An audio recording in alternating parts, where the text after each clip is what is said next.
have you heard the result of the study that was done on menopausal women with UTIs? And it is showing that they can reduce their risk of dying by 73% with just vaginal estrogen. Just, fountain of youth in a tube that you just put on your vag.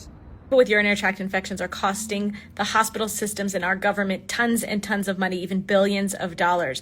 Low-dose topical vaginal estrogen such as Vagirux, Vagifem, Estriol cream, all available on the NHS, really does help with recurrent UTIs. And this is because low-dose topical vaginal estrogen plumps out your tissues and the tissues around the urethra, making it more acidic and less favourable to bacteria that can cause UTIs in the bladder. So we know that our system sits very close next to each other. And as you can see from my model, the bladder sits just in front of the womb, and the urethra is different to the way that it's set out for men anatomically. Our urethra is shorter than men's. So postmenopausally, which women are going to be in for the rest of their life, as the decreasing estrogen happens, it affects the ecosystem around our vulva, our vagina, and around our perineum and our perianal tissue as well. Simply put, as we lose that ecosystem and that protection from the back passage into our urethra, the transference of bugs and infections can easily happen. So I've been tagged into these videos, and if you don't follow Dr. Rachel Rubin already, please do. Now, this is the poster of the research by Dr. Elise Day and her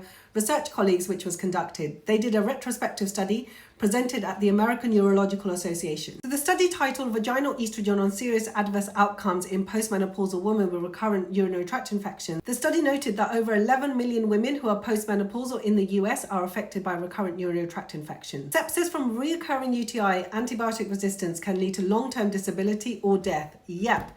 Women die from UTI sepsis, and we found that something as cheap as low-dose topical vaginal estrogen can help reduce that. So the researchers concluded that 22% risk reduction in hospitalization and 73% risk reduction in mortality. This data is absolutely incredible and amazing, and it helps colleagues like us here in the UK as well. Topical vaginal estrogen is available on the NHS. If you're a postmenopausal woman who's having recurrent UTIs and you're not on low-dose topical vaginal estrogen, please go along and have a chat with your doctor. We're waiting for this study to be in a peer-reviewed article and discussion, and hopefully lead to further investigations and further articles and research to be done. But yeah, we're stepping in the right direction. Let's keep the conversation moving and providing better care for women so they live healthier, longer lives and they're thriving. As always, if there's any questions, leave them below.